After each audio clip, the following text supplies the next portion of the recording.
ॐ अज्ञानतिमिरान्धस्य ज्ञानाञ्जनशलाकया चक्षुरुन्मिलितं येन तस्मै श्रीगुरवे नमः। वाञ्छाकल्पतरुभ्यश्च कृपासिन्धुभ्यैव च पतितानां पावनेभ्यो वैष्णवेभ्यो नमो नमः। नमो महावदान्याय कृष्ण प्रेम प्रदायते कृष्णाय कृष्ण चैतन्य नाम्ने गौरत्रिषे नमः। हे कृष्ण करुणा सिंधो दीनबंधो जगतपते गोपेश गोपिका कांत राधा कांत नमोस्तुते। तप्त कांचन गौरांगी राधे वृंदावनेश्वरी वृषभानुसुते देवी प्रणमामि हरिप्रिये। वृंदायै तुलसीदेव्यै प्रियायै केशवस्य च कृष्ण भक्ति प्रदे देवी सत्यवत्यै नमो नमः। श्री कृष्ण चैतन्य प्रभो नित्यानंद श्री अद्वैत गदाधर शिवासादि गौर भक्त वृंद। हरे कृष्ण कृष्ण कृष्ण हरे हरे, हरे राम राम राम हरे हरे। हरे कृष्णा। सर्वप्रथम मैं अपने गुरुपाद पद्म ओम विष्णुपाद अष्टोत्तर शत श्री श्रीमद् भक्तिवेदांत माधव गोस्वामी महाराज के चरण कमलों में अनंत कोटि दंडवत प्रणाम ज्ञापन करता हूँ। हम लोग श्रीमद् भगवद गीता के 7वें अध्याय का श्रवण कर रहे हैं, जिसमें हमारा अब जो त्रिगुण प्रकरण है, दूसरा प्रकरण जिसमें 3 श्लोक हैं 13, 14 और 15, उसमें से हम लोग 14वां श्लोक आज श्रवण करते हैं, जिसमें भगवान ने जो उनकी शक्ति है महामाया उसका स्वरूप बताया है, वो कैसा है।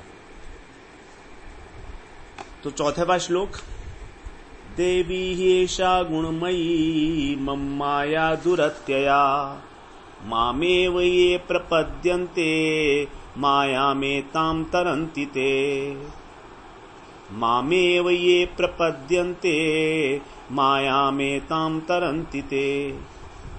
पिछले श्लोक में, तो ये 13वें श्लोक में भगवान ने बताया था कि संसार के जो 3 गुण हैं, माया के जो 3 गुण हैं इस संसार में, उन्हीं के द्वारा जो है मनुष्य मोहित होता है और भगवान को नहीं जान पाता।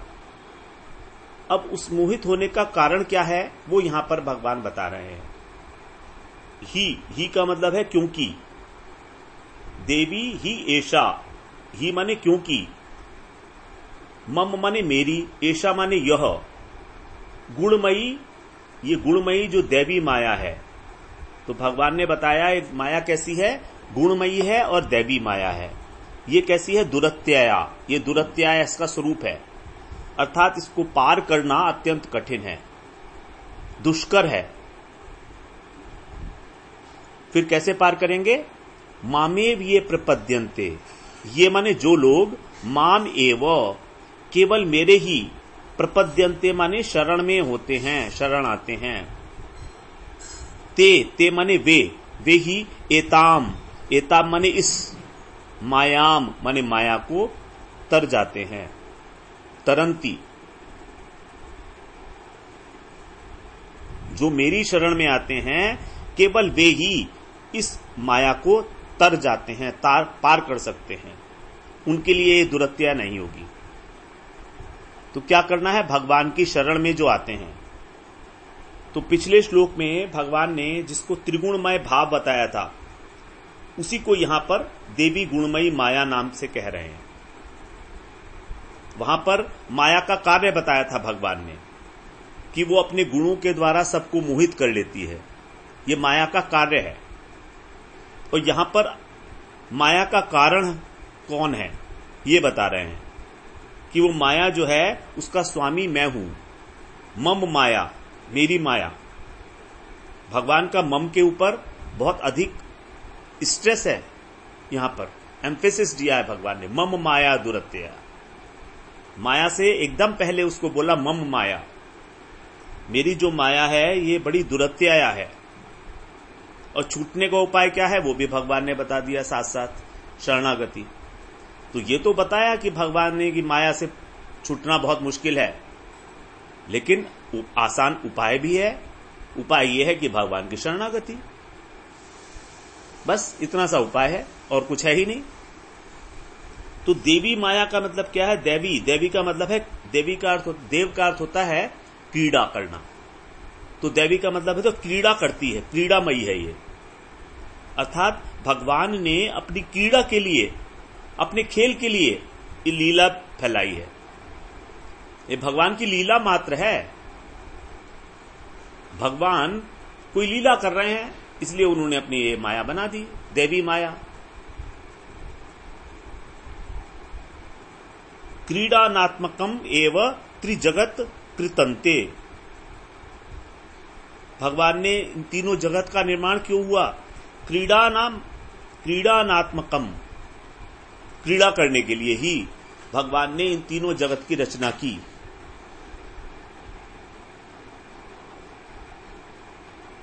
तो दूसरे, ये माया कैसी है? सब जगह फैली हुई है, दिव्य है, अद्भुत है ये माया।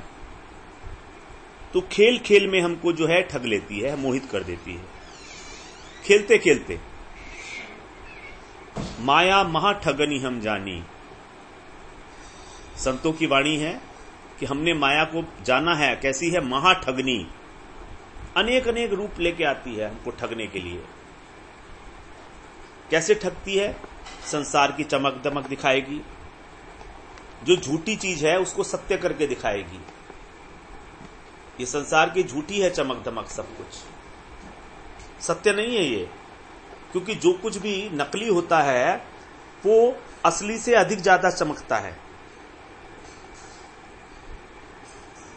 इसीलिए जो भगवान से विमुख लोग हैं वो इसमें फंसे रह जाते हैं, क्योंकि अनेक अनेक रूपों में ये बार बार उनके सामने आती है और असली चीज से अधिक चमकदार है, अधिक ज्यादा लुभावनी है, मनोहारणी है। रूप क्या है भगवान की माया के? अनेक अनेक रूपों में माया आती है हमारे आगे। स्त्री के रूप में, पुरुष के रूप में, धन के रूप में, पुत्र के रूप में, मकान, दुकान, मान सम्मान, सब।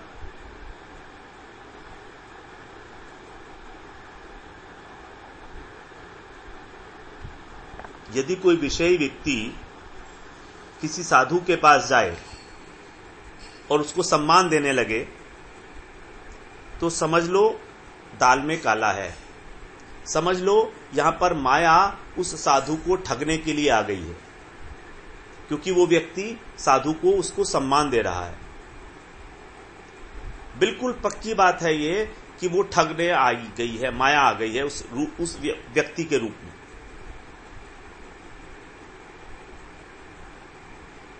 और जो विषयों में डूबे हुए लोग हैं उनको तो मुंह में डाले हुए है ही पहले ही वो। तो ये भगवान की कैसी माया है? देवी माया है, क्रीड़ामयी माया है, दिव्य माया है, अद्भुत माया है।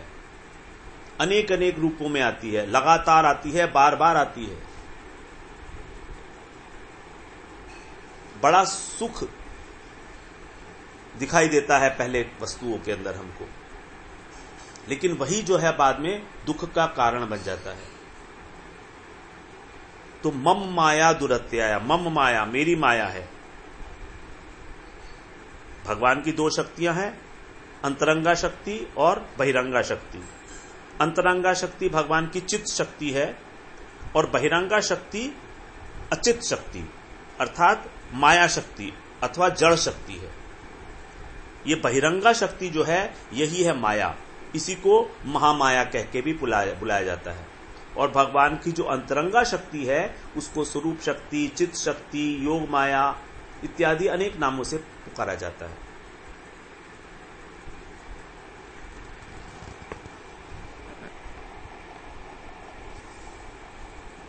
तो भगवान जो माया है भगवान की, ये अपरा शक्ति, ये भगवान की ही आश्रित है, क्योंकि भगवान की है। भगवान ही इसके अधीश्वर हैं। मया अध्यक्षेण प्रकृति, मेरी अध्यक्षता में भगवान की इच्छा से ही सब कुछ करने वाली है। और जीव कौन है? भगवान का अंश है।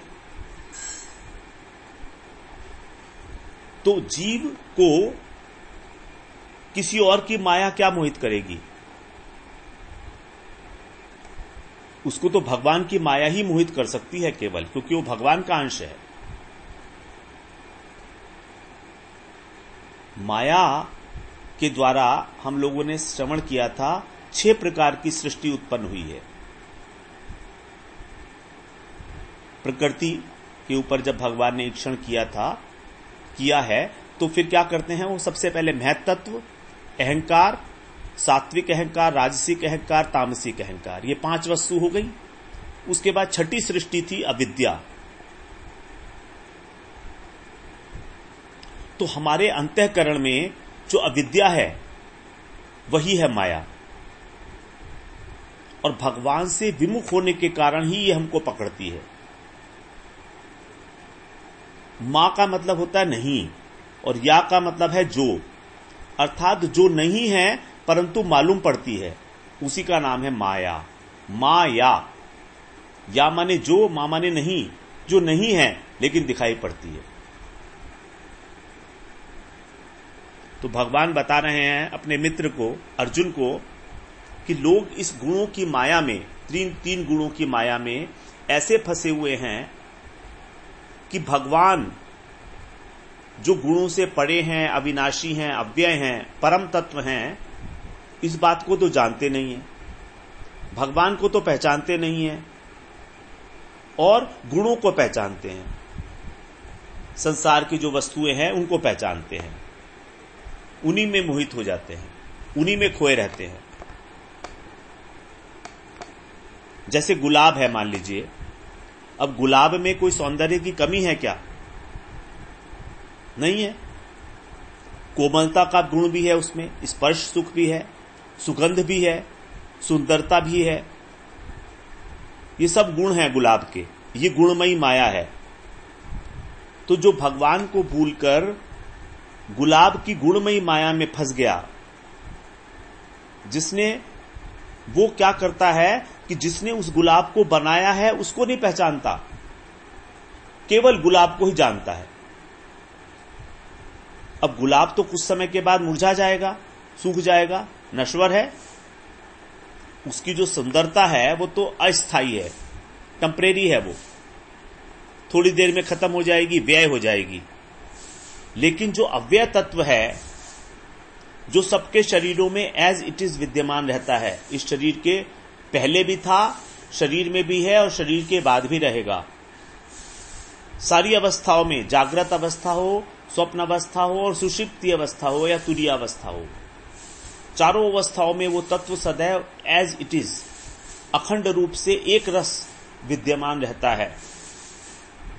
वो विभू तत्व, जिसको ना कभी शोक है ना कभी मोह है, उसे नहीं जानता, केवल शरीर को जानता है, केवल शरीर को लाड़ लड़ा रहा है, इंद्रियों का तर्पण कर रहा है। लेकिन जो इस शरीर को बनाने वाला, जो इसका मूल कारण है, प्रकृति का भी जो मूल कारण है, माया का भी जो मूल कारण है, उस परम तत्व को, उस अद्वय परम तत्व को नहीं जानता।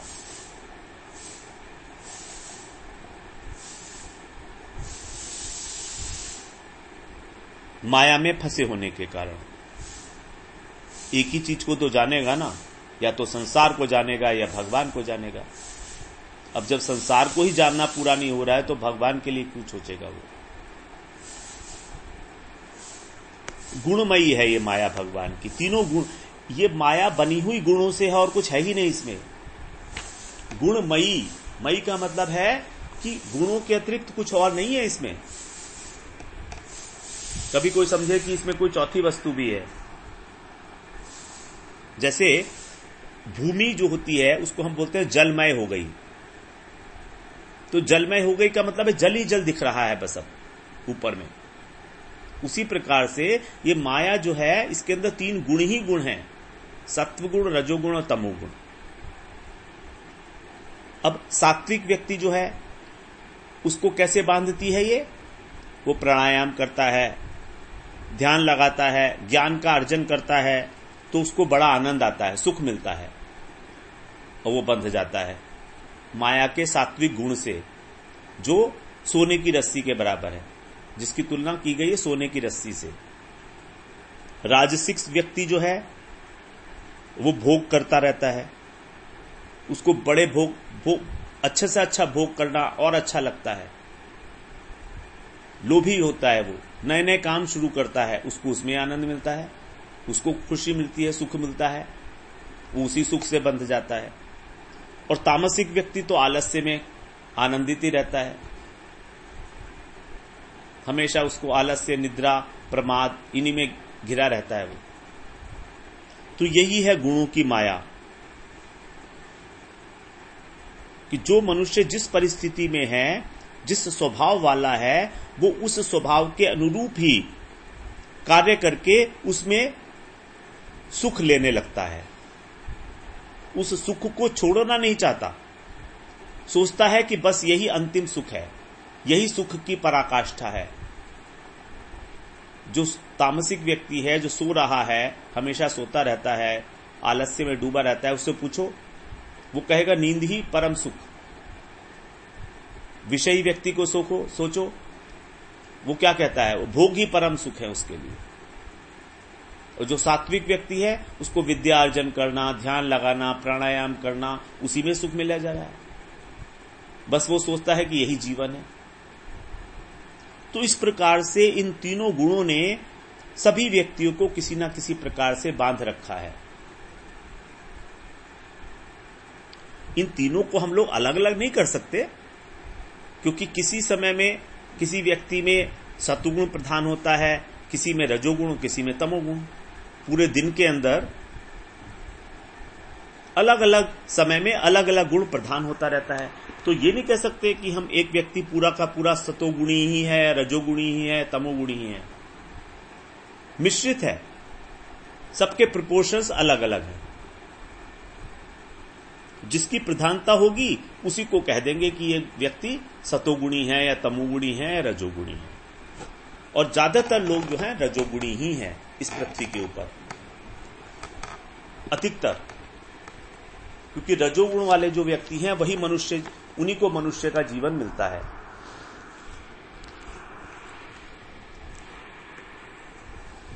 तो इस प्रकार से ये गुणमयी माया हमको बांध लेती है। और जिन रस्सियों से ये माया हमको बांधे हुए है, उन रस्सियों को हम लोग छेदन नहीं कर सकते।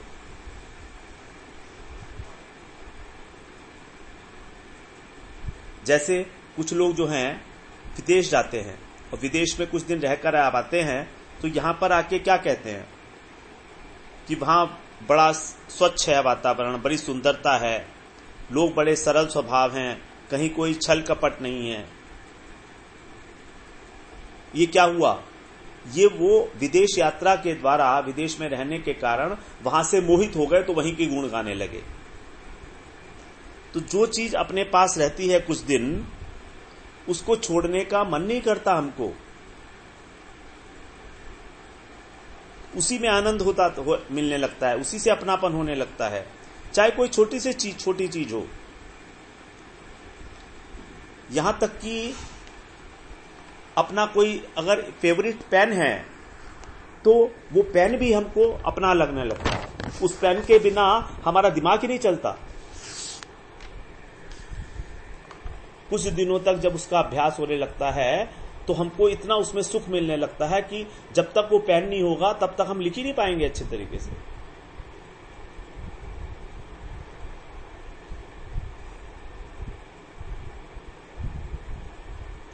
तो हम लोग ऐसा करते हैं कई बार कि छोटी छोटी बातों में, देखिए हम लोग जैसे मान लीजिए फ्रिज में कोई सामान पड़ा है, तो हम सोचते हैं कि जो खराब चीज है उसको आज खा लेते हैं और जो बढ़िया चीज है वो कल खा लेंगे। यही है गुणमयी माया। अगर हमको खाने में करेले की सब्जी भी मिली और बाकी सब्जियां भी मिली, तो फिर सबसे पहले करेले की सब्जी खा लेंगे हम, कि जो अच्छी चीज है उसको बाद में खाएंगे। तो जो वस्तु के अंदर जो गुण दिख रहे हैं, जो अच्छाई दिख रही है, ये हमको फंसाने वाली है। यही है गुणमयी माया। हमारी दृष्टि वस्तु के गुण के ऊपर ही रहती है, हमेशा उसके गुण और दोष को ही विचार करती रहती है। हमारे प्रत्येक कार्य के अंदर इस गुणमयी माया की छाप दिखाई देती है। तो भगवान ने यहां पर माया को 5 विशेषण दिए हैं इस एक श्लोक में। ये माया कैसी है? दैवी माया है, नंबर 1। नंबर 2 मम माया, मेरी माया है। नंबर 3 गुणमयी माया है। नंबर 4 एषा, और नंबर 5 दुरत्यया।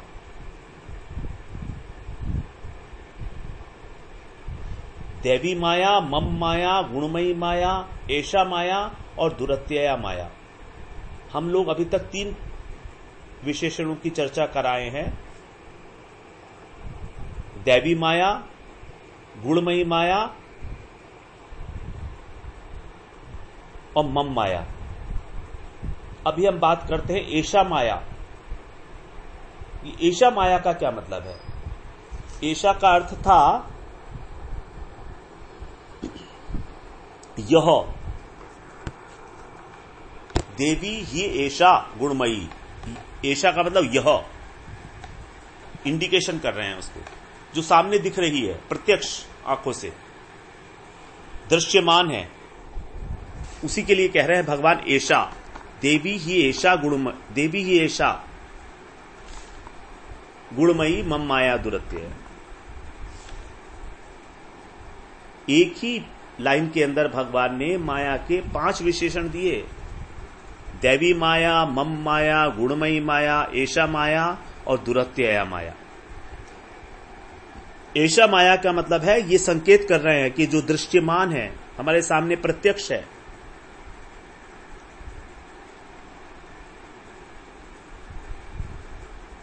हमारे सामने ही है। जितने भी संसार के आकर्षण हैं वो सब तो हमारे सामने दिखाई दे रहे हैं ना, हमको लगातार दिख रहे हैं। लेकिन जो वास्तविक वस्तु है वो नहीं दिख रही है। भगवान दिखते हैं क्या हमको? नहीं दिखते। जो सार तत्व है वो हमें नहीं दिखता है, लेकिन संसार की सब वस्तुएं दिख रही हैं। संसार सामने खड़ा है, सामने है हमारे, प्रत्यक्ष, तत्काल। यही है माया का सबसे मोहक रूप, प्रत्यक्ष रूप। इसीलिए मनुष्य इसमें फंस जाता है। सामने दिख रहा है, मनुष्य जो चीज सामने दिखती है उससे प्रेम करता है। जब भगवान उसे दिख ही नहीं रहे तो भगवान से क्या प्रेम करे? क्यों प्रेम करे? क्यों प्रेम करे? मिलेगा भी क्या उनसे? जब सामने वाली वस्तु से प्रेम करेगा तो कुछ मिलेगा, इंटरेक्शन होगा, भावों का आदान प्रदान होगा, कुछ चर्चाएं होंगी, कुछ बातें होंगी। भगवान से तो कभी बात होती नहीं है, भगवान तो प्रत्यक्ष दिखते नहीं है, तो फिर भगवान के पास क्यों जाए? और ये जो सामने माया है, ये गुण ही गुण है इसके अंदर, गुणमयी माया। गुणों के अतिरिक्त कुछ है ही नहीं।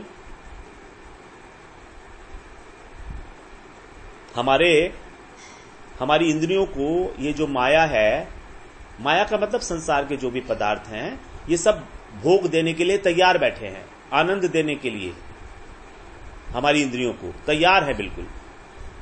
बस केवल उनका संयोग मात्र करना है, इंद्रियों का विषयों से संयोग मात्र करना है और हमको सुख की प्राप्ति होने लगेगी। अंत में चाहे भले ही वो दुख मिले, उसको किसने देखा है?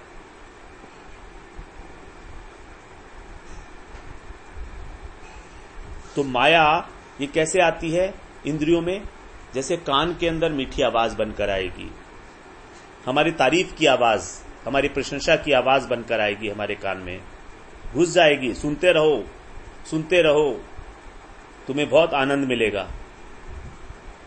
हम तो बस अब उसी के साथ रहेंगे जो हमारी प्रशंसा करता है। फंस गए ना हम माया में।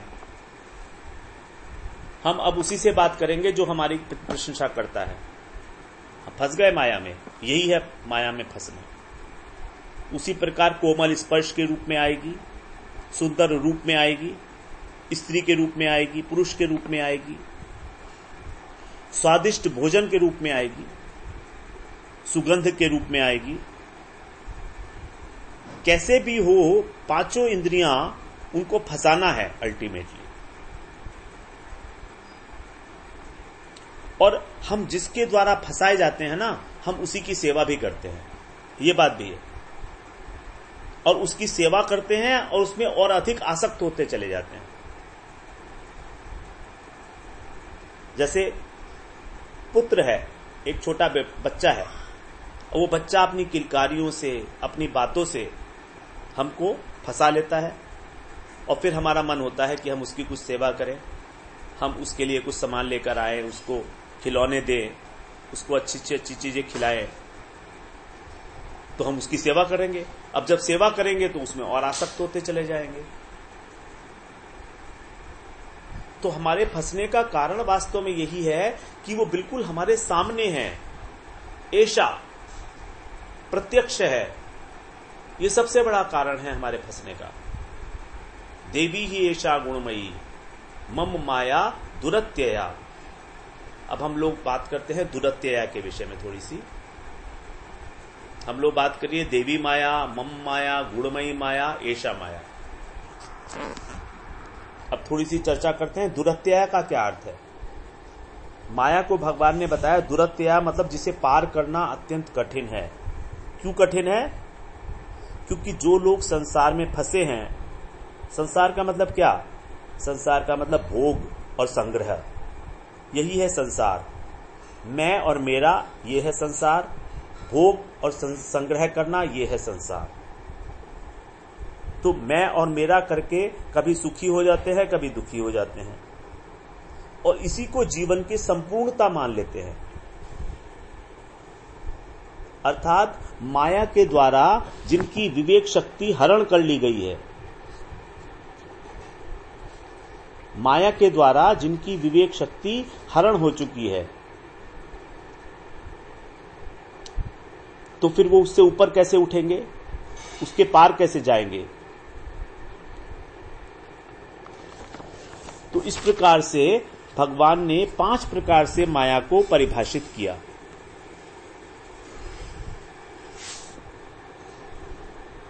माया दृश्यमान है, ऐसा है, आसानी से मिलती है, आसानी से दिखती है, सामने खड़ी है, कोई विशेष यत्न नहीं करना इसके लिए। सभी लोग तो भोग संग्रह में लिप्त हैं, और वही लोग हमारी प्रेरणा के स्रोत हैं। आज उन्हें ही हम लोग बड़ा आदमी कहते हैं। स्वयं तो वे फंसे हैं और हमें भी फंसाने की विद्या पढ़ा रहे हैं। अलग अलग प्रोग्राम्स चलते हैं टेलीविजन के ऊपर हमको फंसाने के लिए। यही है जागतिक विद्या का स्वरूप। ये वास्तव में विद्या नहीं है, ये अविद्या है, घोर अविद्या है। ये संसार में कैसे अधिक से अधिक फंसा जाए, ये अविद्या है। यही है जागतिक विद्या। और विडंबना ये है कि हम उसमें फंसकर अपने को सुखी मानते हैं। ये सबसे बड़ी आश्चर्य की बात है। हम फंसे हैं संसार में और अधिक अपने को फंसा रहे हैं और खुद को सुखी मान रहे हैं। यही है अविद्या का स्वरूप। दुख के अंदर सुख बुद्धि करना। कृतार्थ मानते हैं अपने को कि मेरे पास सुखी परिवार है, स्वस्थ परिवार है, सुंदर पत्नी है, आज्ञाकारी बच्चे हैं, स्नेह करने वाले माता पिता हैं। यही है दृश्य माना माया, प्रत्यक्ष माया, ऐसा माया। तो हम माया के स्वरूप के विषय में ही आगे थोड़ी सी चर्चा करते रहेंगे। अभी वांछा कल्पतरुभ्यश्च कृपा सिंधुभ्यैव च पतितानां पावनेभ्यो वैष्णवेभ्यो नमो नमः।